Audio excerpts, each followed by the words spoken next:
Oke, halo, selamat malam teman-teman semua. Selamat datang di Wiki Class Gunadarma IO bertemakan Data Structure Linear di series yang kedua ini.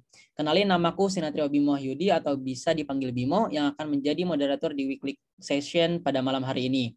Sebelum kita mulai, aku mau ngingetin ke teman-teman semua untuk merename nama Zoom-nya dengan nama lengkap ya. Kalau selama acara berlangsung ada kendala disconnect atau semacamnya, bisa info ke kita via DM Instagram atau Discord Gunadarma IO.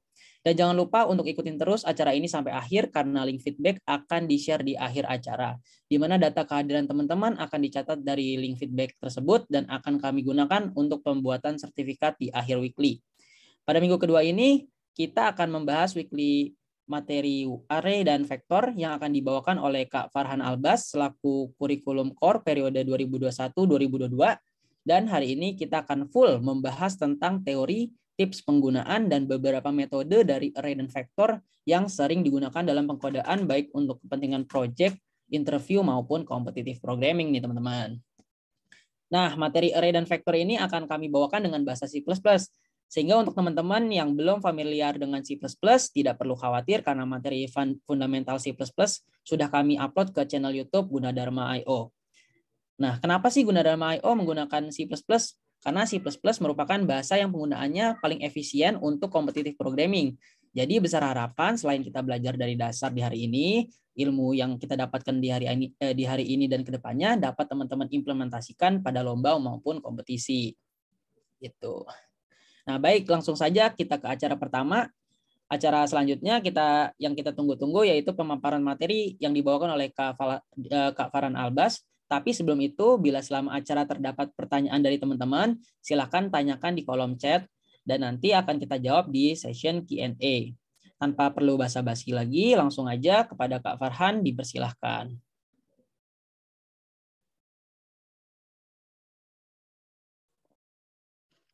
Oke, terima kasih Kak Bimo atas sambutannya.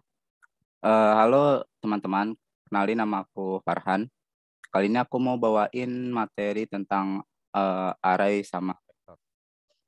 Sebelum kita masuk ke materi, aku mau nanya nih, sini ada yang tahu nggak apa itu array sama vektor?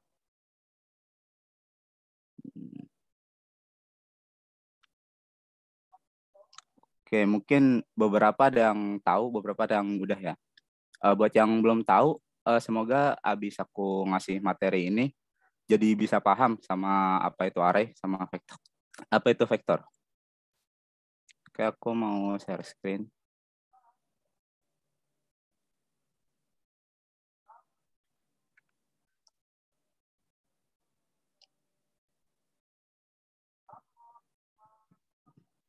Oke, udah kelihatan ya? Oke, jadi pertama kita masuk ke array dan vektor. Nah, apa sih kenapa kita pakai array? Nah, misalnya kita dikasih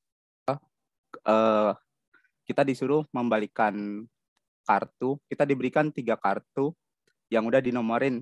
Nah, nomornya itu ngacak. Nah, di sini contohnya itu nomornya 4, 6, sama 1. Kemudian kita disuruh ngebalik kartunya nih. Jadi 1, 4, 6. Nah, kita bisa jawab soal tadi pakai cara kayak gini. Pertama kita bikin variabel A, B, C. A itu untuk kartu 1, B itu untuk kartu 2, dan C itu untuk kartu 3. Nah, kemudian kita input tuh nomor kartunya dari nomor kartu 1, 2, 3. Nah, kemudian tinggal kita cetak aja tuh secara terbalik dari C, kemudian ke B, kemudian ke A. Sampai sini paham ya maksud soalnya? Tadi diberikan 3 buah kartu, kemudian disuruh ngebalikin. Nah, ini salah satu solusinya untuk nyelesain soal tadi. Apakah cara tersebut salah? Cara tadi nggak salah. Tapi gimana kalau misalnya itu kartunya banyak? Misalnya 10 pangkat 5. 10 pangkat 5 itu 100.000. Kan kita nggak mungkin tuh bikin variabel dari 1 sampai 100.000. Kartu 1, kartu 2, kartu 3, sampai kartu 100.000. Kan banyak banget tuh. Pegel. Kalau copy paste juga pegel pasti. Nah, maka dari itu gunakanlah array. Nah, ini contoh kalau kita pakai array. Jadi kita tinggal input banyak kartunya, kemudian kita bikin variabel array size-nya itu sesuai yang kartu yang diberikan tadi. Nah, kemudian kita pakai perulangan untuk menginput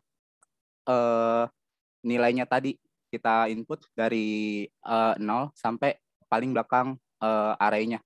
Nah, kita input, setelah itu kita perulangan lagi.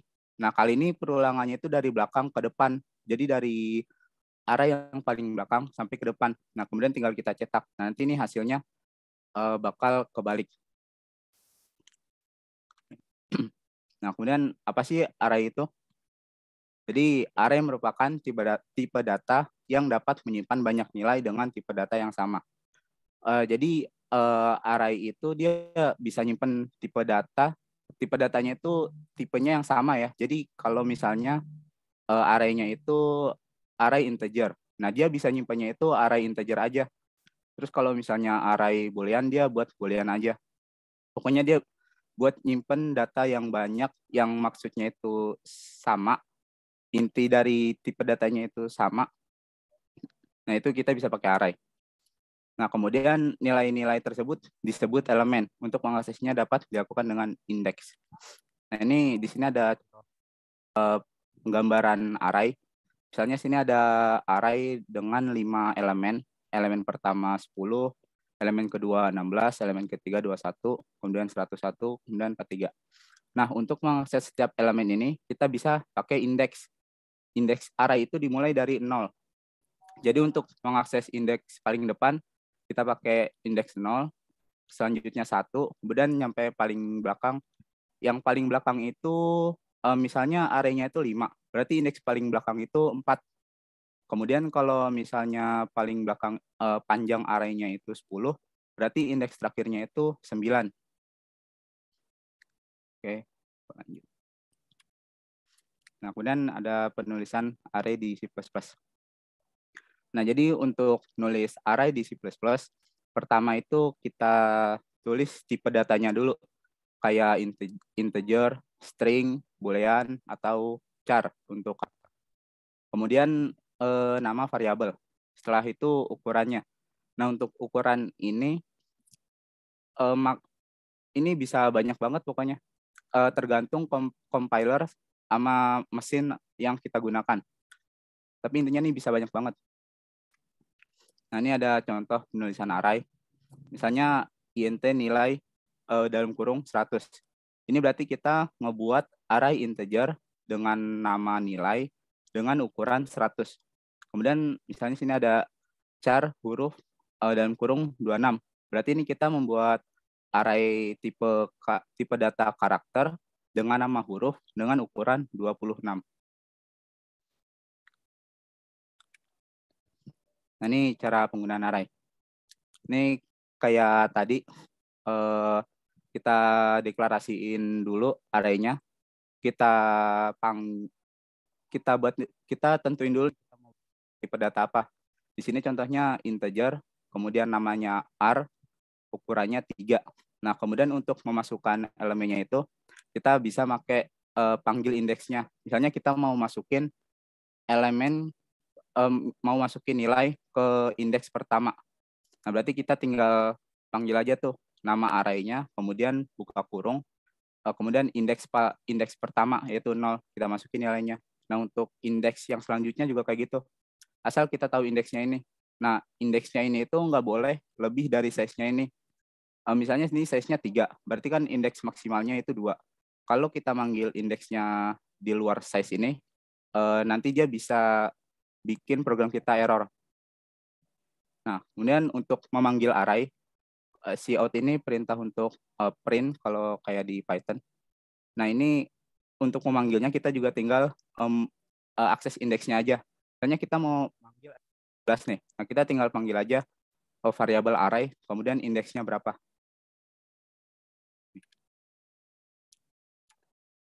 Nah, kemudian ada teknik memasukkan elemen ke array. Yang pertama itu ada memasukkan elemen di paling belakang array. Kemudian ada memasukkan elemen di paling depan array. Kemudian ada memasukkan elemen di tengah-tengah array. Nah, Pertama, untuk memasukkan elemen di paling belakang array itu, kita harus tahu dulu nih, panjang array kita itu sekarang ada berapa. Jadi indeks paling terakhir array kita itu eh, merepresentasikan panjang dari array kita. Nah, kemudian kita tinggal lakuin aja. Kalau kita tahu panjang array kita tinggal lakuin assignment aja tuh ke indeks paling belakang array kita. Nah, ini ada contohnya. Misalnya kita punya array size-nya 6. Kemudian 1, 2, 3, 4, 5. Nah, kita mau masukin 6 ke paling belakang. Nah, kan karena paling belakang itu kan di sini panjangnya nih kan 5. Nah, kan ini indeksnya 5 nih. Jadi kita tinggal gunain panjang ini aja untuk assignment nilai 6 ini ke indeks yang kosong ini. Nah, nanti elemen 6 ini bakal nambah di paling belakang. Nah, oh iya.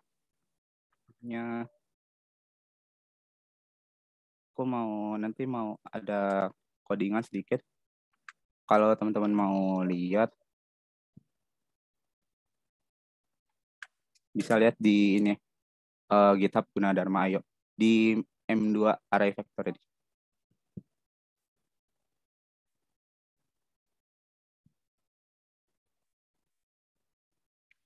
Oke, aku lanjut.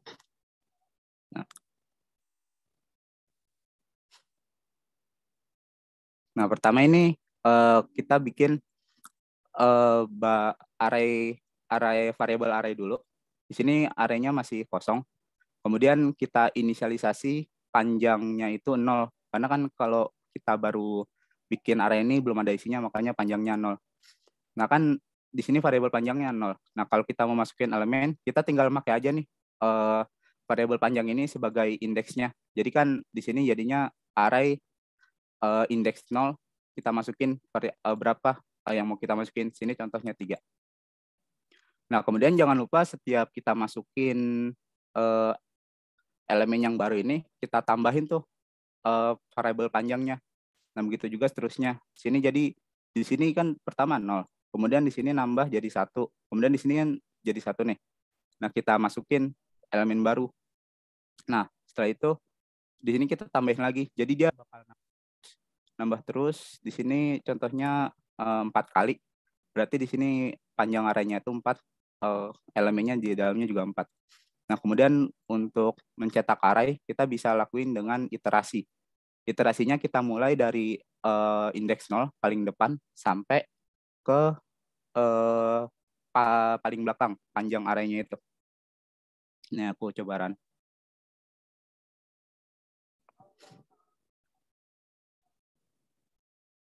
Nah, dia akan masuk sesuai urutannya.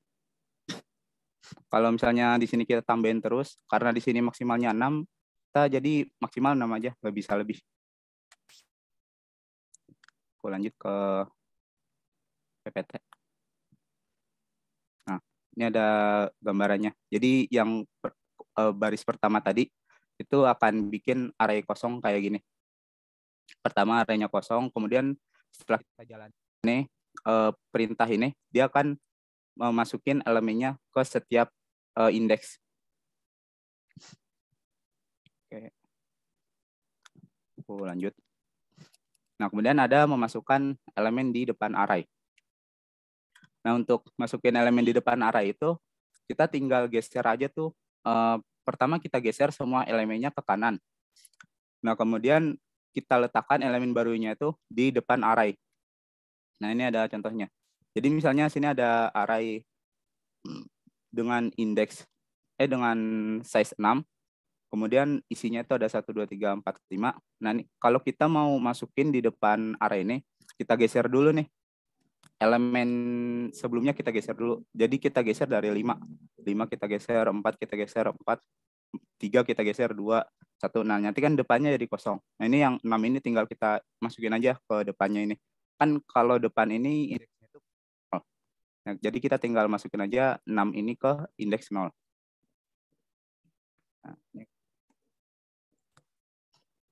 Nah, ini yang tadi kita fokus ke sini aja. Ini tadi membuat array biasa. Nah, ini untuk yang kalau kita mau nambahin elemen di paling depan array. Ini ada pertama ini perintah untuk menggeser elemen ke kanan. Jadi kita mulai dari elemen paling terakhir sampai ke depan. Kenapa kita mulai dari paling terakhir? Soalnya kalau misalnya kita mulai dari depan, dia nanti malah niban. Jadi satu niban kedua, nanti niban terus, jadinya malah satu semua nanti elemennya. Makanya kita mulai dari paling terakhir. Dari 5 kita geser, kemudian 4 kita geser, seterusnya sampai ke depan.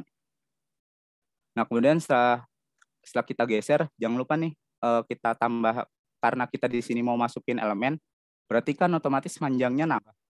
Berarti kita tambah juga ini variabel panjangnya ini. Nah, kemudian tinggal kita masukin aja deh elemen barunya ke paling depan. Kemudian ini untuk mencetak.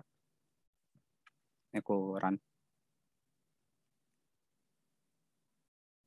Nah, ini kan awalnya kita masukin 3, 7, 5, 8. Kemudian kita masukin elemen baru di paling depan 9. Jadi kita harus geser dulu. Kalau misalnya kita langsung masukin 9, nanti 3-nya malah ketiban. Jadinya malah jadi 9, 7, 5, 8. Oke. Nah, ini kan tadi pertama array-nya itu 3, 7, 5, 8. Kemudian kita geser. Nah, jadinya elemen-elemen ini akan bergeser ke kanan. Jadi yang depannya ini kan kosong. Nah, kita tinggal masukin aja deh itu elemen barunya. Nah, kemudian ada memasukkan elemen di tengah array. Nah, untuk memasukin elemen di tengah array itu mirip kayak kalau kita mau masukin ke depan array. Cuma bedanya kita ngegesernya itu nggak nyampe depan. Sampai kita ngegesernya cuma sampai ke indeks yang mau kita masukin aja. Nah, kemudian kita tinggal masukin aja tuh elemen baru ke indeks array yang mau kita sisipin. Nah, ini contohnya. Jadi misalnya ada array dengan elemen 1, 2, 3, 4, 5. Kita mau masukin 6 nih di indeks ke-3. Di sini itu indeks 3. Nah, kita geser aja tuh dari paling belakang sampai ke indeks 3 tadi. Kita geser dari 5, kita geser, 4 kita geser. Kan nanti yang indeks 3 itu kosong. Nah, kita tinggal masukin aja deh elemen barunya itu ke indeks yang mau kita sisipin tadi. Ini kita aja. Nah, misalnya ini kita mau sisipin ke indeks 2. Nah, ini kita geser. Kita mulai dari paling belakang sampai ke indeks yang mau kita sisipin. Nah, kemudian habis kita geser, jangan lupa nih kita tambah lagi panjangnya, kita tambah 1. Nah, kemudian tinggal kalau udah kita geser, tinggal kita sisipin aja tuh ke yang tadi mau kita sisipin. Di sini aku mau nyisipin 9 ke indeks 2.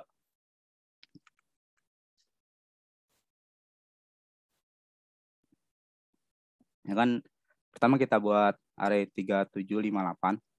Nah, setelah aku sisipin di indeks 2, dia akan jadi 3, 7, 9, 5, 8. Jadi kita geser 5 sama 8-nya ke kanan, kemudian kita sisipin elemen barunya ini ke indeks yang mau kita sisipin.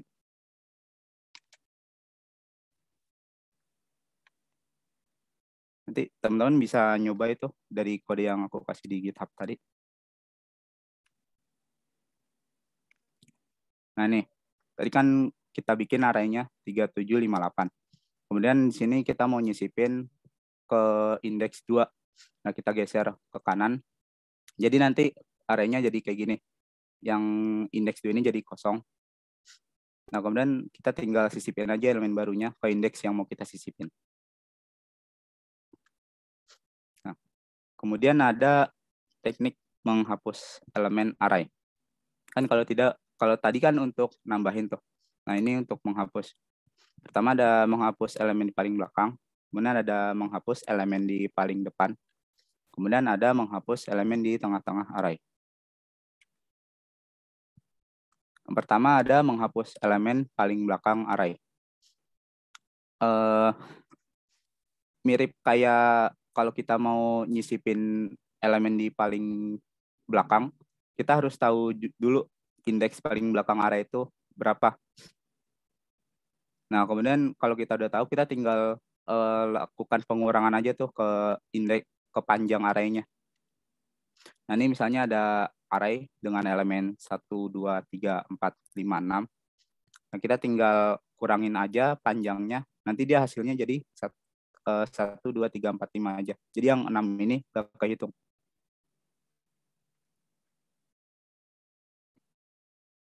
Ini ada contohnya. Nah, jadi untuk mengurangi menghapus elemen paling belakang, kita tinggal kurangin panjangnya aja. Jadi kalau dijalanin,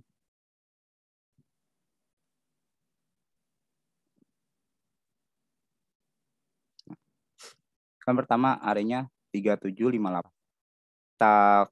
Kita kurangin panjangnya nih. Jadi waktu dicetak dia cuma nyampe 3 aja. Kan pertama 4 nih. Nah, di sini kita kurangin. Nah, jadi panjangnya berkurang 1, makanya dia nggak kecetak semua. Nyampe variabel panjang ini aja.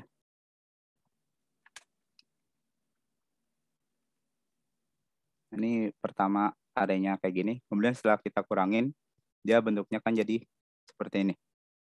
Jadi 3 elemen saja. Oke, aku lanjut.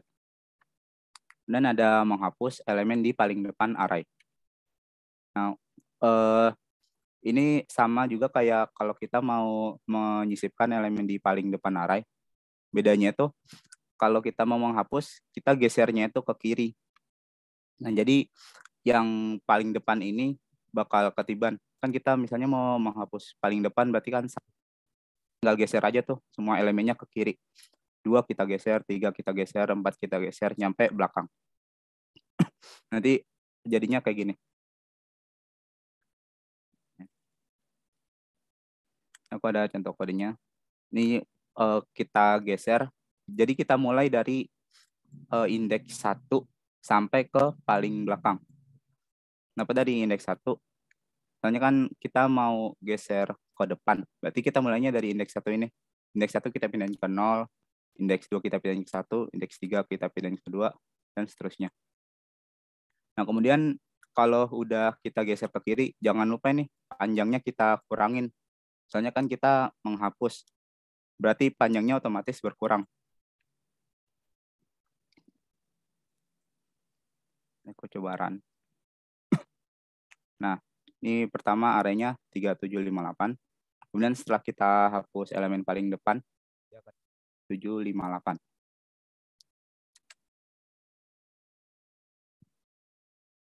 Oke, aku lanjut. Nah, ini array pertama tadi. Pertama elemennya itu ada 3758. Kemudian setelah kita hapus paling depan, kita geser semua elemennya ke kiri. Dan kita kurangin panjangnya, dia akan jadi seperti ini. Kemudian ada menghapus elemen di tengah-tengah array. Nah, kita tinggal geser aja tuh setiap elemennya ke kiri sampai ke indeks yang mau kita hapus. Nah, misalnya di sini kita mau menghapus indeks kedua. Di sini tuh indeks kedua. Kita tinggal geser aja setiap elemennya ke kiri sampai indeks yang mau kita hapus. Contohnya kayak gini. Misalnya kita mau menghapus indeks kedua. Nah, jadi kita mulai dari berarti kita mulai dari indeks yang mau kita hapus ditambah 1 sampai ke paling belakang. Nah, jadi dia akan ngegeser dimulai dari sini, dari indeks yang mau kita hapus tambah 1, berarti kan misalnya kita mau hapus 2, berarti kita geser dari 3 nih. Dari 3 kita geser ke kiri sampai ke elemen paling belakang kita geser ke kiri. Nah, kemudian setelah digeser kita kurangin lagi panjangnya.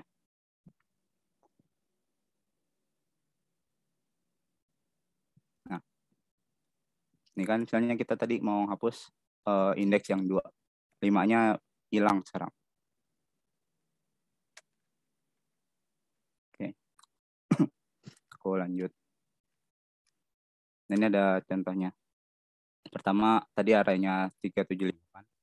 Kemudian kita geser ke kiri sampai indeks yang mau kita hapus. Kemudian panjangnya kita kurangin. Kemudian setelah kita cetak, dia nanti hasilnya jadi seperti ini. 5-nya hilang. Nah, kemudian mencari elemen array dengan linear search. Nah, jadi linear search itu digunakan buat misalnya kita mau nyari elemen di array nih. Kita mau nyari elemen ini tuh indeksnya keberapa sih? Nah, itu kita bisa pakai linear search ini.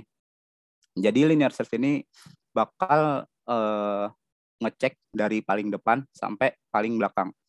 Ini bisa dipakai walaupun array-nya ini nggak berurutan. Kan ini contohnya berurutannya. Kalau nggak berurutan dia juga bisa. Kita pakai linear search ini. Ini aku ada contoh linear search. Nih misalnya kita punya array nih. Ini aku bikin array tapi nggak ada size-nya. Kalau kita bikin variabel array tapi langsung diisi gini, kemudian nggak ada size-nya nih bisa. Nah kemudian untuk mencari size-nya ini, biar cara kita cari size-nya ini, kita bisa pakai bantuan dari function size of ini. Jadi kita tinggal ukuran array-nya ini kita bagi setiap elemennya ini. Kan jadi size array itu misalnya ini array integer. Berarti setiap elemennya itu integer kan. Nah, integer itu ukurannya itu 4 bit. Nah, 4 bit itu kita kali nih ada berapa elemen? 1 2 3 4 5 6 7 8. 8 kan? 8 kali 4 itu kan 32. Nah, berarti ini size array-nya itu 32 dibagi setiap elemen ini dibagi satu elemen. Kita ambil contoh yang paling depan. Nah, kita bagi 4. Jadi kan 32 bagi 4, 8. Berarti panjang array ini 8. Kemudian sini aku misalnya mau nyari elemen 9. Jadi elemen 9 ini dia ada di indeks mana. Nah, kemudian aku tinggal lakuin looping dari paling depan sampai paling belakang tadi, nyampe panjang array-nya itu. Nah, kalau misalnya kondisinya terpenuhi, nanti dia akan nyetak nih indeks dari si 9 ini di mana. Aku coba run.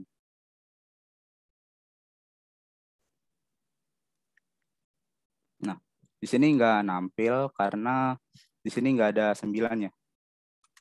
Coba ini aku ganti.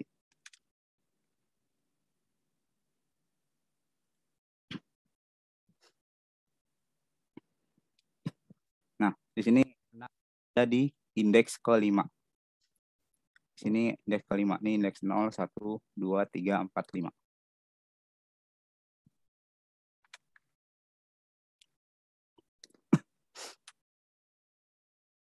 Nah, kemudian ada binary search. Binary search itu sama untuk mencari elemen di array juga. Cuma binary search itu syaratnya array-nya itu harus terurut. Kalau misalnya array-nya belum terurut, kita harus ngurutin dulu array-nya itu. Ada banyak algoritmanya. Nah, binary search ini dia lebih cepat daripada linear search tadi. Kalau linear search ini dia kan ngecek dari depan sampai belakang. Dia itu kompleksitas waktunya itu ON. Nah, sedangkan binary search ini dia kompleksitas waktunya itu cuma O log N. Itu lebih cepat banget. Cuma yaitu syaratnya dia harus array-nya harus dulu. Nah, untuk binary search ini nanti kita bahas di pertemuan selanjutnya, nanti ada khusus tentang searching. Nah, kemudian ada kompleksitas waktu operasi array. Pertama, misalnya kita mau akses elemen acak nih. Kayak misalnya ada array size-nya 10. Kita mau akses elemen ke-6. Nah, itu kompleksitas waktunya itu konstan atau O1. Kemudian kalau kita mau nyisipin elemen di array, itu kompleksitas waktunya itu ON. N-nya itu jarak indeks terhadap indeks paling akhir. Nah, kemudian kalau kita mau nyari elemen secara linear, kayak tadi, pakai linear search, itu kompleksitas waktunya itu ON. Kemudian kalau kita mau nyari dengan binary search itu kompleksitas waktunya itu O log n. Nah, kemudian ada operasi in place. Jadi in place ini digunakan untuk meminimalkan kompleksitas memori yang digunakan. Nah, apa sih operasi in place itu? Bentar ya, aku mau minum dulu.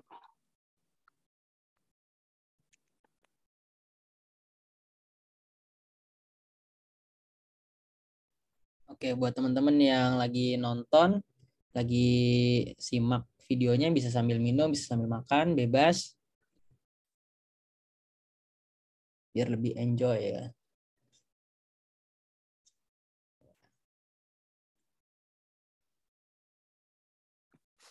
Oke, aku lanjut operasi in place.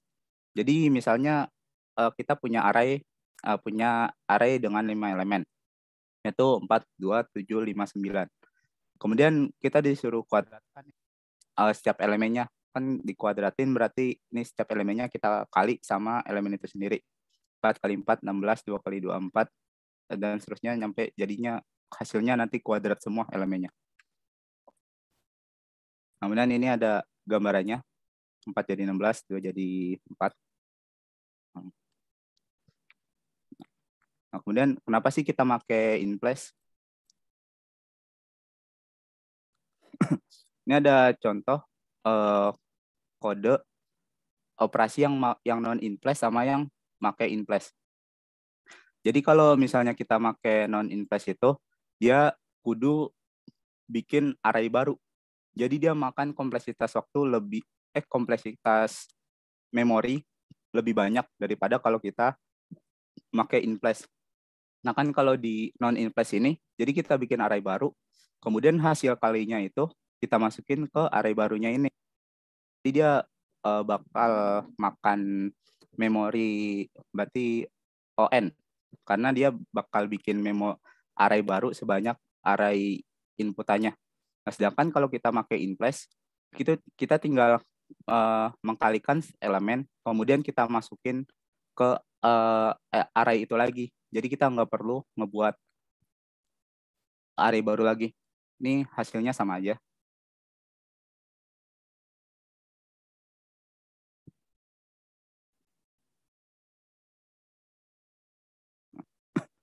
Yang non in place, yang in place hasilnya sama. Dia bedanya itu di kapasitas memorinya. Kalau pakai in place itu dia lebih sedikit, sedangkan pakai non in place ini dia lebih banyak karena perlu membuat array baru lagi. Nah, kemudian lanjut ke vektor. Apa sih vektor itu? Jadi vektor itu sama kayak array. Dia buat nyimpen data banyak juga dengan tipe data yang sama. Nah, bedanya itu kalau array itu kan dia statis. Kalau misalnya kita deklarasiin array panjangnya 6, ya udah dia 6, nggak bisa berubah. Nah, kalau kita pakai vektor, dia dinamis, bisa ditambah-tambahin. Kalau misalnya teman-teman udah pernah pakai Python, kan di situ ada list tuh. Nah, vektor itu mirip kayak list. Function-function di vektor juga mirip kayak di list di Python. Kemudian ada penulisan vektor. Yang pertama itu ada ini kata kunci vektornya. Jadi kata kunci vektor, kemudian tipe datanya apa? Misalnya kayak tadi integer, string, boolean, atau kita juga bisa itu vektor lagi. Jadi vektor, tipe datanya vektor, itu kalau kita mau bikin array 2 dimensi. Kan kalau kita bikin array 2 dimensi biasa, kita tinggal bikin kurungnya itu 2 kali. Nah, kalau pakai vektor, sini kita ganti jadi vektor. Jadi vektor dalam vektor, nanti jadinya vektor 2 dimensi. Nah, kemudian ini nama variabel vektornya. Nah, ini contoh penulisannya. Pertama vektor int v. Nah, ini bikin vektor kosong dengan nama v. Kemudian ini bawahnya ada vektor int nilai 10. Ini kita bakal bikin vektor dengan nama int dengan nama nilai dengan ukuran 10. Nah, ini perbedaannya kalau kita bikin vektor tanpa pakai size sama kalau pakai size. Jadi kalau kita eh, nggak deklarasiin size-nya di sini, itu vektornya benar-benar dari kosong. Jadi kalau misalkan kita pushback, dia isinya juga ya pushback-nya itu aja. Jadi kan sini kosong, kita pushback 1, 2, 3, dan nanti waktu dicetak isinya juga bakal sesuai yang kita pushback itu 1, 2, 3. Nah, kalau kita deklarasiin vektor pakai size, itu nanti bakal ngisi elemen 0 sebanyak size-nya ini. Kan sini size-nya 10, berarti nolnya ini sebanyak 10. Makanya kalau kita pushback, dia bakal nambah di belakang nolnya ini. Jadi dia bikin elemen baru.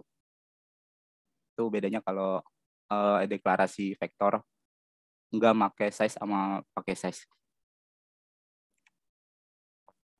Nah, kemudian buat manggil elemennya itu sama aja kayak di array. Dia tinggal pakai kurung kotak kayak gini aja, tinggal panggil tuh indeksnya. Nah, kemudian ada function bawaan vektor. Kan kalau di array tadi cukup sulit tuh buat masukin elemen ke paling belakang, elemen paling depan. Nah, kalau di vektor itu ada function-functionnya, dia ngebantu banget. Sama kayak kalau kita pakai list di Python, kan ada function-functionnya tuh. Kayak misalnya append, itu buat nambah elemen paling belakang. Nah, kalau di vektor ini ada namanya pushback, dia buat nambah elemen paling belakang. Nah, ini misalnya kita punya vektor kayak gini, 1, 2, 3. Nah, kemudian ada function pertama yaitu pushback. Ini kompleksitas waktunya itu O1 atau konstan. Fungsinya itu untuk memasukkan elemen baru di paling akhir. Jadi dia bakal nambahin elemen di paling akhir. Sama kayak append kalau di Python. Kemudian ada popback. Kompleksitasnya ini O1 atau konstan. Dia fungsinya untuk menghapus elemen paling akhir.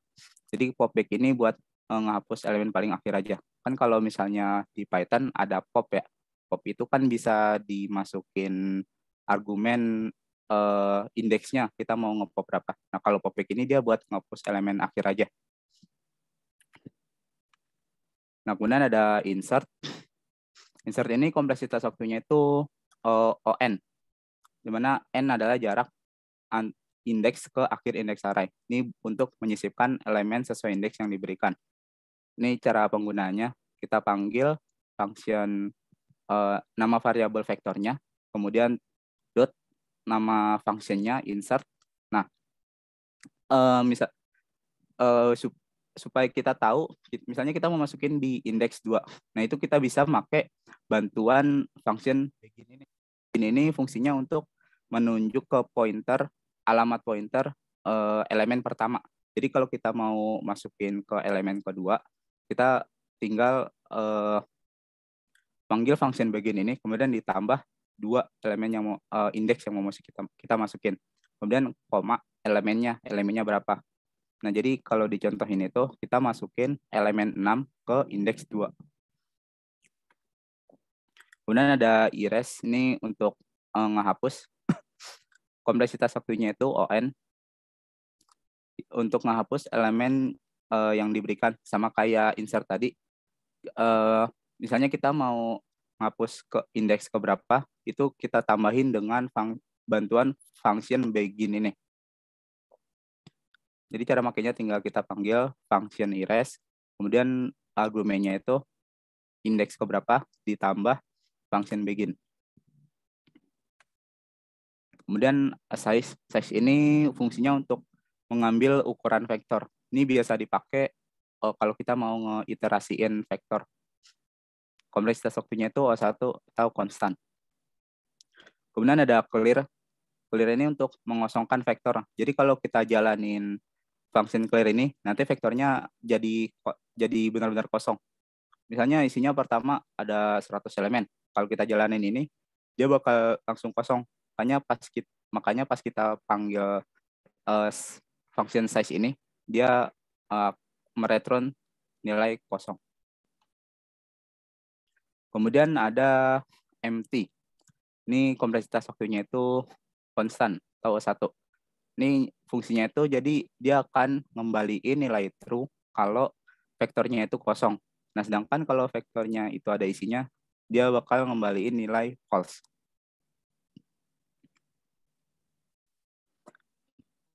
Kemudian ada assign, kompleksitas waktunya itu ON. Ini untuk memberikan nilai ulang ke vektor. Kan kalau kita pakai pushback, itu kan dia satu-satu tuh. Satu-satu nambah paling belakang, nambah paling belakang. Nah, kalau pakai assign ini, kita bisa langsung nambahin banyak elemen. Misalnya sini kita nambahin 5 elemen nih. Nah, caranya itu kita panggil variabel vektornya, kemudian dot assign, function assign. Argumennya itu kita update pakai kurung kurawal. Berapa elemen yang mau kita masukin itu bisa. Nah, kemudian ada front, kompleksitas waktunya itu O1. Ini tuh untuk ngambil elemen paling depan array. Paling depan vektor. Nah, jadi kalau kita pengen tahu paling depan vektor kita elemennya berapa, itu kita bisa pakai function front ini. Back, dia untuk mengambil elemen paling belakang array. Nah, yang tadi itu bisa teman-teman baca di sini. Jadi di sini ada banyak function, enggak cuma vektor sih di CPP reference ini, ada function lain juga. Pokoknya semua yang berhubungan sama CPP di sini ada banyak. Nih, kalau teman-teman mau lihat.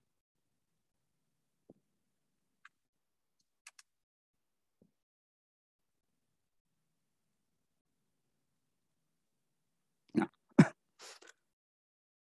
kemudian ada two pointer technique. Jadi two pointer technique ini biasa dipakai di array. Dia itu buat memperkecil kompleksitas waktu. Kan kalau tadi itu operasi in place untuk memperkecil kompleksitas memori. Kalau ini untuk kompleksitas waktu. Jadi kalau kita pakai ini bakal lebih cepat. Ini ada contoh implementasinya. Nah, misalnya kita punya soal nih. Carilah dua elemen yang jika dijumlahkan hasilnya adalah 45 dari array berikut. Jadi disediain array, kita disuruh nyari dua elemen sepasang, jadi cuma dua, yang kalau dijumlahin itu hasilnya 45. Nah, jadi kalau kita pakai two pointer technique ini, itu caranya jika jumlah dari elemen pada pointer 1 dan elemen 2 kurang dari 45, maka geser pointer 1 ke kanan. Jadi kalau pakai two pointer technique itu, pertama kita taruh pointer satunya itu di paling depan, kemudian pointer 2-nya itu di paling belakang. Nah, itu kalau jumlah dari elemen yang di pointer 1 ditambah pointer 2 hasilnya kurang dari 45, maka geser pointer 1 ke kanan. Nah, kalau jumlah dari pointer 1 tambah pointer 2 ini lebih dari 45, kita geser pointer 2 ke kiri. Biar lebih jelas, bisa lihat ini. Nah, ini kan pertama pointer 1 di depan, pointer 2 di paling belakang. Nah, itu kita jumlahin nih. Nah, hasilnya 48. 48 kan berarti lebih dari 45. Ini kita pakai 45 sesuai soal yang tadi ya. Nah, kan hasilnya 45. Berarti kita geser nih pointer 2 ke kiri. Nah, sekarang pointer 2 nunjuk ke 25. Kemudian lanjut. Nah, sekarang 12 tambah 25. Kan hasilnya 37. Dia kurang dari 45. Nah, berarti sekarang geser pointer 1 ke kanan. Sekarang pointer 1 nunjuk ke 14. Nah, jadi algoritma ini bakal jalan terus sampai hasilnya itu ketemu. Nah, kemudian pointer 1 tadi udah geser. Kemudian pointer 1 tambah pointer 2. 14 tambah 25. Itu 39 kurang dari 45. Nah, berarti kan karena hasilnya itu masih kurang dari 45, berarti kita geser nih pointer satunya ke kanan. Nah, kemudian di sini pointer satunya udah di 20, pointer 2-nya 25. Ini kan hasilnya udah sama. Nah, kalau hasilnya udah sama, algoritma ini langsung berhenti, langsung ngeluarin hasilnya berapa. Pada contohnya. Nah, misalnya kita punya array kayak gini. Elemennya 12, 14, 20, 21, 25, 36. Nah, kita misalnya mau nyari 30 nih. Nah, kita bikin dulu nih. Pointer satunya itu, I ini pointer 1. Ini kita bikin di indeks paling depan. Kemudian J ini untuk pointer 2. Kita taruh di paling belakang. Nah, kemudian jadi selama pointer satunya ini ada di sebelah kiri, atau pointer satunya ini kurang dari pointer 2, dia bakal ngejalanin algoritma ini terus nih. Nah, jadi kayak tadi kalau misalnya jumlahnya itu lebih dari 45, maka pointer 2-nya bakal geser ke kiri. Kan kalau karena ini paling belakang, berarti kan kalau geser ke kiri, pointer 2-nya nih dikurang. Nah, kemudian kalau hasilnya itu kurang dari 45, kurang dari yang nilai yang kita cari, dia pointer 1 bakal geser ke kanan. Geser ke kanan itu berarti pointer 1 ini kita tambah. Nah, kemudian kalau misalnya hasilnya udah ketemu, dia bakal langsung ngeluarin hasilnya, kemudian algoritmanya langsung berhenti.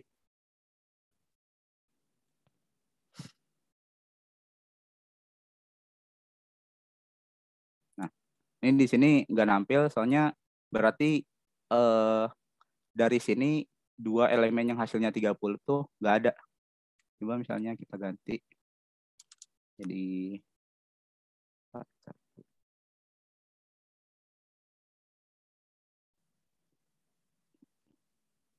Nah, kan sesuai nih. 41 itu berarti dari 20 tambah 21. Nah, seperti itu. Mungkin kalau kurang jelas tentang pointer teknik bisa ditanyain nanti. Oke, aku lanjut. Oh, ternyata udah di akhir. Nah, jadi ringkasannya, pertama, untuk nyimpan banyak nilai, lebih baik kita menggunakan array daripada membuat banyak variabel. Kayak contoh soal pertama tadi, kita diberikan kartu, kemudian kita disuruh ngebalik nomor di kartu itu. Daripada kita bikin variabel banyak, kita bisa pakai array. Kemudian array dan vektor memiliki kesamaan, itu bisa menyimpan banyak nilai. Nah, ukuran array itu statis, sedangkan vektor dinamis. Jadi kalau array itu statis, sedangkan vektor itu dinamis. Dia juga lebih praktis yang ngegunainnya, banyak function yang bisa digunain. Kemudian vektor dia punya function bawaan yang bisa digunakan untuk keperluan tertentu. Jadi function-function di vektor ini berguna banget lah kalau di competitive programming juga suka dipakai. Nah, kemudian operasi inverse itu dapat memperkecil kompleksitas memori. Kemudian two pointer teknik dapat memperkecil kompleksitas waktu. Oke, itu aja presentasi penyampaian materi. Semoga bisa diterima sama teman-teman. Kalau ada kurangnya mohon maaf. Oh iya, selanjutnya ada pesan dari Kak Josi nih untuk weekly class minggu depan. Selanjutnya Kak Josi.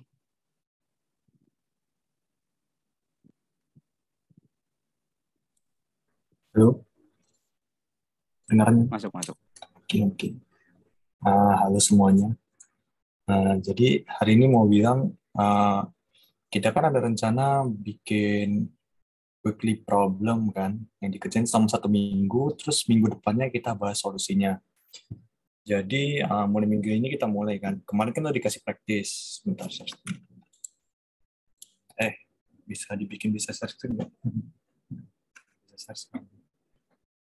Kemarin kan sempat ada praktis kan di widgets. Oke. Bentar. Ini. Oke, udah kelihatan. Ini kan. Kemarin kan udah ngerjain praktis 20 orang itu. Udah lumayan lah. Kira-kira ada ini nggak? Ada masalah nggak selama ngerjain praktis ini? Kayak harusnya ada benar tapi salah gitu. Ada nggak kira-kira? Kalau ada, coba bilang.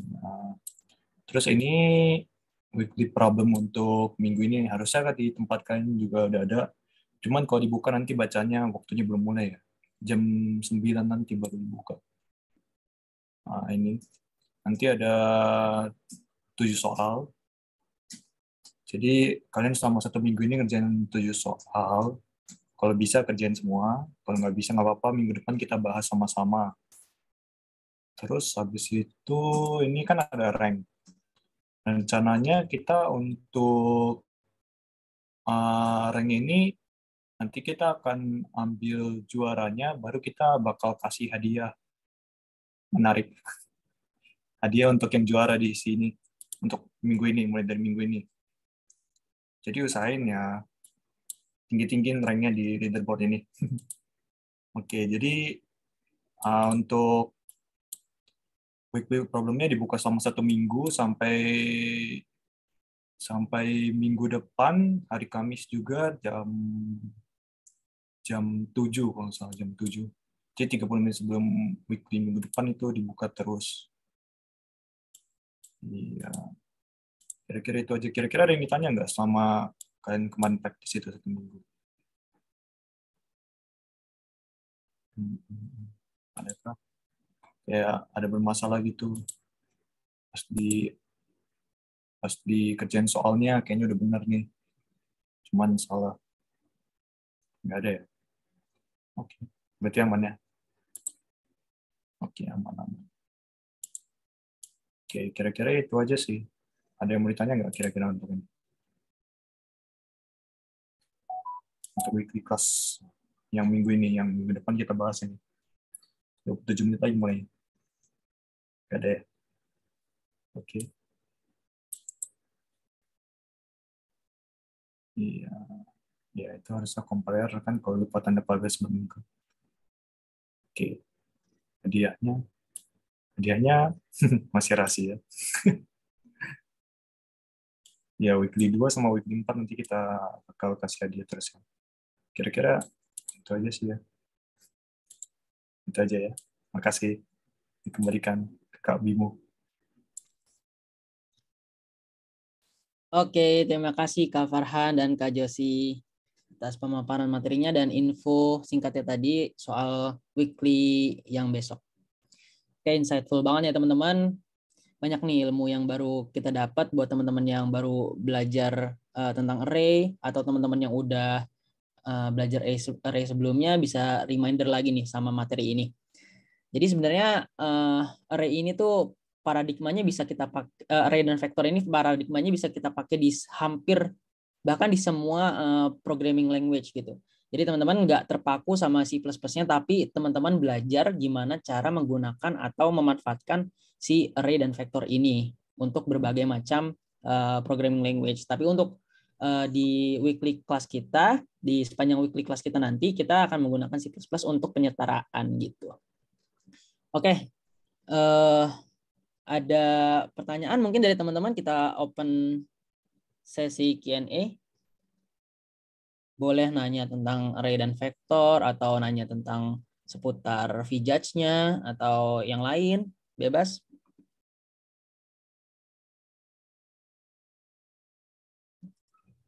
Gimana nih? Ada kesulitan? Ada yang masih belum dimengerti?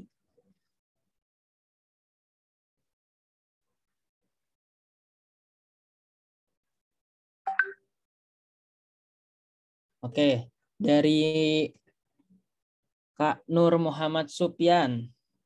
Vektor ada di bahasa pemrograman lain nggak, Kak? Siapa nih yang mau jawab? Kak Josi, Kak Farhan?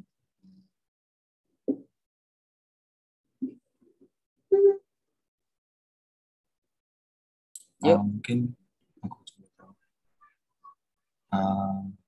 Untuk vektor sih kayaknya itu spesifik di C++ ya. Untuk redinamisnya C++. Kalau Java sama itu kurang tahu sih. Cuman kalau nggak salah Python ada kan. Python itu array-nya sendiri itu bentuknya hampir mirip kayak vektor. Dia bentuknya dinamis, bisa di-append di belakang juga. Tapi namanya bukan vektor kan kalau di itu kan. Di Python namanya array. Jadi mungkin untuk vektor ini di C++ lumayan spesifik ya. Di C kalau nggak salah belum ada sih. Di C++ kayaknya lebih sering muncul. Gitu sih. Tuh, kalau kata Kak Wildan, kalau di Java release kurang lebih sama kayak vektor. Jadi sebenarnya tuh kayak data structure tuh sebenarnya ada di semua pemrograman, cuma nama-namanya beda-beda gitu. Tapi padahal fungsinya sama gitu. Jadi fungsinya bisa digunain atau paradigmanya bisa sama, tapi penamaannya beda. Mau namain mungkin intinya itu vektor itu array dinamis. Apaan kalau array biasa array. Kalau array dinamis jadi di setiap pemrograman ada sendiri gitu. Kalau di C++ kan ada vektor, ada array list. Kalau di Python itu disebutnya list kalau nggak salah. Oke, mungkin kayak array di C++, untuk data yang bisa disimpan itu didefinisiin dulu, tapi kalau untuk vektor datanya dinamis. Jadi teman-teman bisa masukin langsung atau input datanya tanpa harus peduliin berapa jumlah data yang di store di dalamnya. Jadi dinamis bentuknya gitu. Jadi menyesuaikan dengan data yang di-input. Oke, ada lagi nggak teman-teman?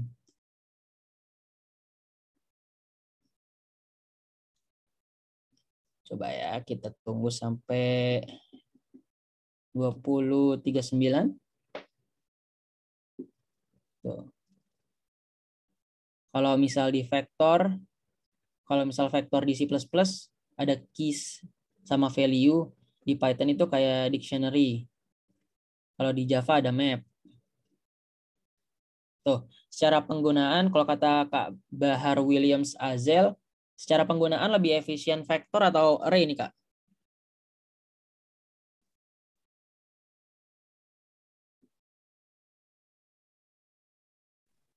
Mau coba jawab.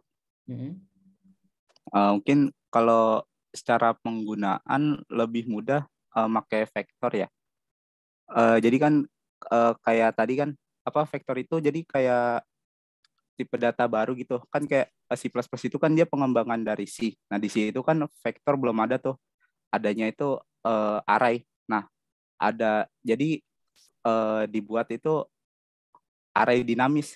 Nah kalau array dinamis itu ada lagi tuh source code-nya, kita bikin source code kayak untuk nambah elemen paling belakang itu bisa pakai array dinamis, tapi panjang gitu. Nah makanya di C++ ini disediain library vektor supaya lebih memudahkan. Jadi kalau ditanya lebih efisien, kalau menurut aku sih lebih efisien vektor sih. Mungkin Kak Josi mau nambahin?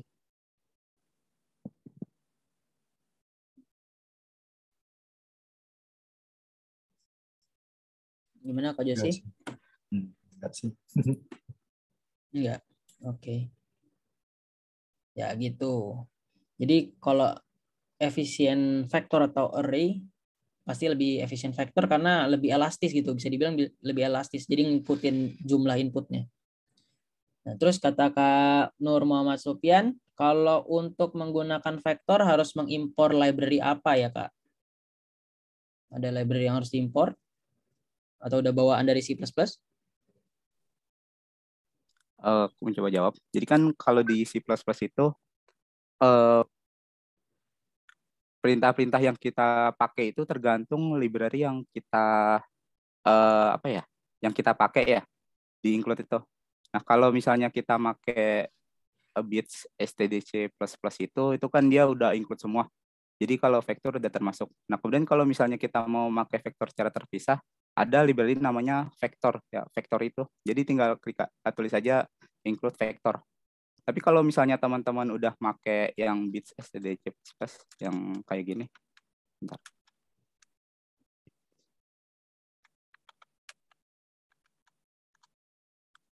Nah, kalau teman-teman udah pakai yang kayak gini, bisa lihat di chat, itu vektor udah include ke situ. Jadi semua library itu udah ada di bits stdc++ ini. Ini std harusnya, typo. Maaf. Dan mungkin itu aja jawaban aku. std++.h. Oke, lanjut nih ada Kak Francisco. Lebih bagus mendefine size dari vektor di awal. Oke, lebih bagus mendefine size dari vektor di awal ya Kak. Karena pernah dengar mengextend ukuran vektor memakan kompleksitas ON. Benar nggak, Kak? Extend ukuran vektor memakan kompleksitas sebanyak ON. Kan aku coba itu. Oke. Mm-mm. Itu kalau misalkan size vector di define dari awal berarti contohnya jadi array juga gitu ya. Cuman array-nya bisa diubah-ubah ya. Sebenarnya nggak perlu sih, biasa nggak usah di define juga nggak apa-apa. Kecuali emang kita kayak gimana, mau dari pertama kita bikin size-nya baru kita kayak mau nambahin di index gitu. Tapi itu agak jarang sih. Misalkan kalau di array ini kita mau nambahin indeks 0 kita tambah value-nya 1. Kalau di vektor itu kita harus ditentuin dulu size-nya supaya bisa. Cuman kalau nggak mau kayak gitu kayaknya nggak terlalu perlu sih. Terus kalau masalah dia makan kompleksitas ON itu maksudnya kompleksitas memori atau kompleksitas waktu ya? Kalau kompleksitasnya ON maksudnya berarti setiap dia masukin waktu, kompleksitas waktu ON. Kalau gitu emang setiap masukin elemen kan O1. Kalau kita masukin N elemen emang kompleksitasnya ON juga gitu. Kayak masukin array juga kan O1 gitu. Kalau extend nggak ada kayak setahu nggak ada sih. Nambah waktu cuman biasa aja O1. Kalau nggak salah kayak pushback-nya gitu. Itu sih. Oke, mantap nih, lengkap jawabannya. Thank you, Kak Josi. Ada lagi nggak dari teman-teman yang mau nanya? Oke, lagi dari Kak Rofif Nabil. Kak, kalau contoh penggunaan vektor dan array di aplikasi ada nggak, Kak? Di aplikasi. Gimana nih? Contoh code-nya, bentuk code-nya apa gimana? Atau implementasi di aplikasi bentuknya kayak gimana gitu?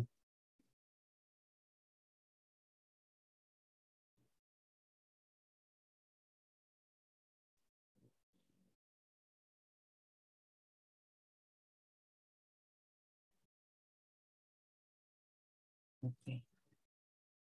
Ya, aplikasi yang menggunakan itu. Kayaknya hampir semua aplikasi yang menggunakan vektor dan array gitu. Karena jenis ini tipe data, jadi hampir di semua aplikasi pasti dimanfaatin tergantung dengan kondisi dan kebutuhannya. Tapi kalau buat bentuk kodenya sama kayak yang dijelaskan di presentasi tadi. Tinggal teman-teman adjust aja sesuai dengan kebutuhan teman-teman.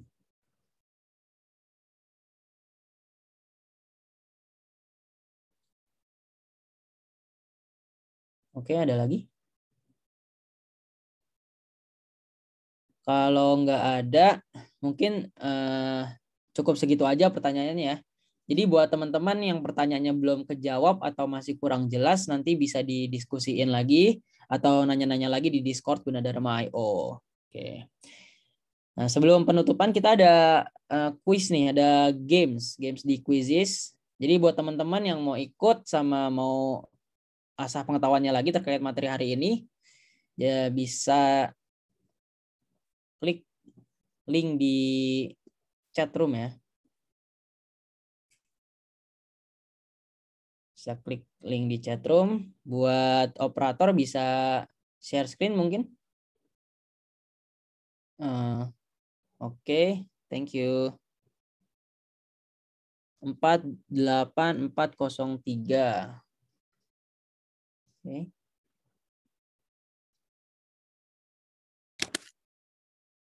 Kita tunggu sampai 2047.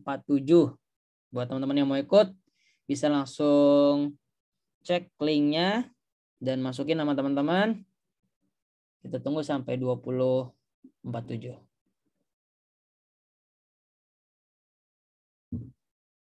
Oke, pertanyaannya nggak susah. Tapi mungkin teman-teman bisa flashback lagi materi-materi yang udah kita pelajarin hari ini. Ya sudah ada 3 orang. Kak Ferdi, FR, Fabian. Lanjut lagi Kak Beas. Sudah ada 4 orang. Kak Fadlan masuk. Lagi yuk semuanya. Let's go, ikut.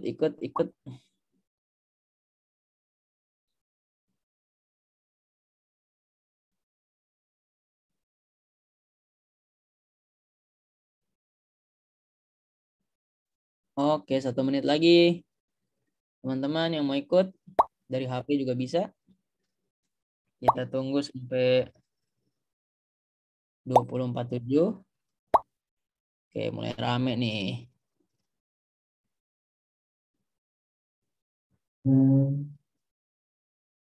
Oke, sabar nge-lag katanya. Kita tunggu. Extend 1 menit lagi.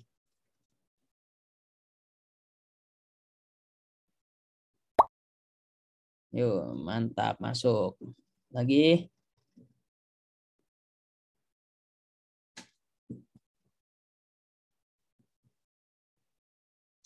Dan buat teman-teman yang mau pelajarin lagi materinya, mau nonton lagi, nanti kita akan upload ulang di YouTube Gunadarma.io. Terus buat teman-teman yang mau belajar lebih jauh lagi, nanti kita akan kasih link PPT-nya, kita akan kasih link GitHub-nya, jadi teman-teman bisa latihan lagi, teman-teman bisa research lagi mengenai topik hari ini, biar minggu depan ketika solution day teman-teman bisa mengaplikasikan dengan maksimal. Terus teman-teman kan tadi udah dijelasin nih sama Kak Josi buat cobain VJudge-nya, cobain soalnya, buat latihan, biar materi yang hari ini kita pelajarin bisa benar-benar teresap di pikiran kita, biar bisa digunain buat kedepannya juga. Oke nih, udah 20.48, ada tambahan lagi, oke terus bertambah kayaknya. Ada lagi? Yuk, yang mau join yuk. Bisa join. 1 menit lagi mungkin ya. 1, 2, 3, 4, 5, 6, 7, 8, 9, 10, 11, 12, 13, 14, 15, 16. 16 orang. Ada lagi? Buat teman-teman core team juga nggak apa-apa ikut. Yuk. Ada lagi? Nah, kayaknya nggak ada nih. Boleh kita start kali ya, Kak? Siap-siap? 1, 2, 3. Oke.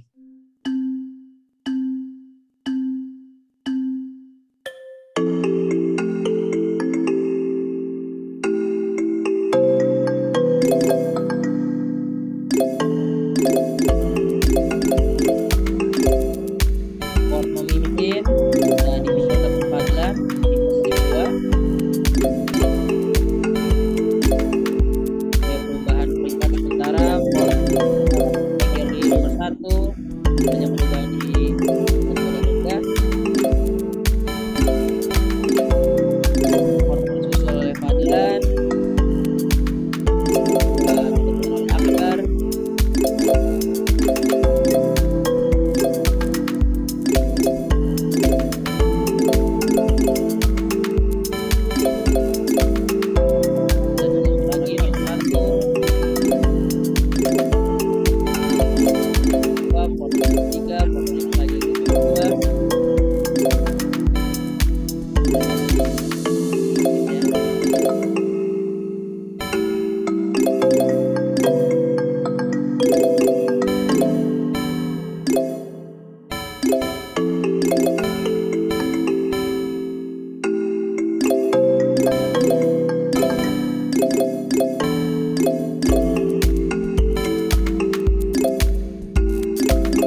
udah habis ya pertanyaannya ya. Untuk di leaderboard peringkat 1 ada Maki Masdok dengan poin 7.900. Disusul peringkat 2 Ford dengan poin 6.890 dan Francisco dengan poin 6.500. Selamat untuk ketiga pemenang. Tapi untuk games kali ini kita nggak ada hadiahnya. Tapi untuk games yang di V-Judge ada hadiahnya. Jadi teman-teman harus semangat ngerjainnya, semangat latihannya. Dan sebelum itu kita coba cek dulu questionnya, answernya. Oke, selamat untuk juara 3 Francisco, juara 2 Ford, dan juara pertama Maki Masdok.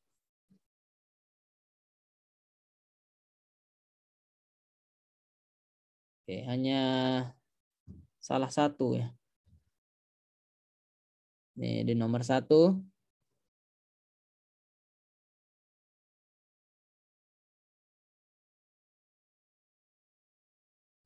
Sembilan orang yang berhasil menjawab. Oke, bisakah Anda mendeklarasikan array tanpa menetapkan ukuran array?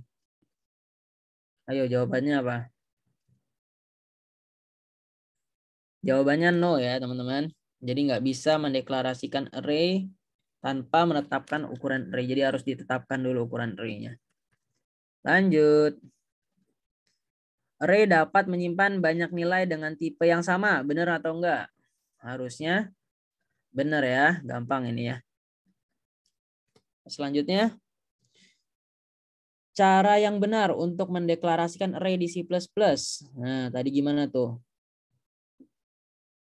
Tipe datanya, nama array-nya, dan bentuk array-nya, ukuran array-nya berapa. Mantap. Selanjutnya, in data array ini termasuk ke dalam array data yang bertipe berapa dimensi? 2 dimensi, karena ada 2 square bracket ya. Jadi ada 2 dimensi kalau 1 bracket, array 1 dimensi, kalau 3 bracket multidimensi. Lanjut. Ada berapa kompleksitas waktu operasi array ketika mencari elemen secara linear? Ayo, berapa? ON ya. Sebanyak datanya. Oke, lanjut. Apakah ukuran array dinamis? Tadi udah dibahas panjang ya. Enggak ya, ukuran array statis. Yang dinamis adalah vektor.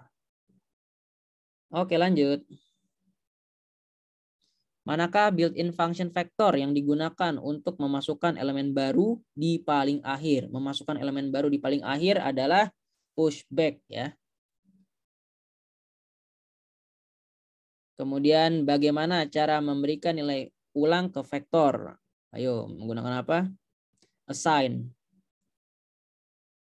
Oke, lanjut. Teknik apakah yang menggunakan perbandingan fungsi objektif yang mengukur nilai kandidat untuk mengesampingkan sebagian besar solusi potensial? Oke, yang tadi ya, two pointer teknik. Salah satu kelebihan vektor adalah, ini udah pasti jawabannya A, B, C benar. Dan yang terakhir yang sering digunakan untuk melakukan pengolahan data pada vektor. Vektor array. Vektor ARR. Oke, segitu aja games untuk weekly hari ini. Gak kerasa banget nih teman-teman, udah di penghujung acara. Buat teman-teman yang udah hadir, yuk teman-teman boleh on cam dulu kita karena kita mau ngambil foto buat sesi dokumentasi ya. Bisa on cam dulu, nanti operator bisa bantu untuk foto. Oke.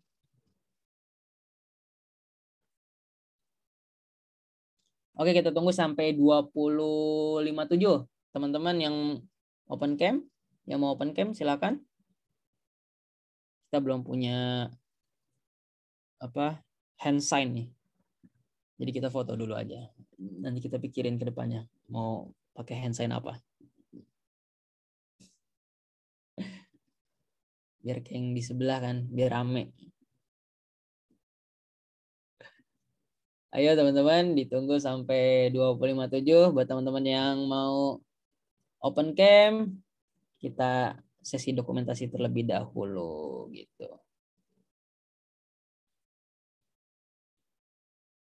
Mas aktif-aktif nih ya hari ini, walaupun nggak begitu cukup banyak, tapi teman-teman antusiasmenya tinggi. Kita sebagai panitia dan core team juga apresiasi sama antusiasme teman-teman. Oke, udah 25.7 nih. Buat operator, silahkan screenshot untuk sesi dokumentasi. Oke, aku screenshot ya. 1, 2, 3. Mantap. Dah. Cuma 1 juga. Oh iya.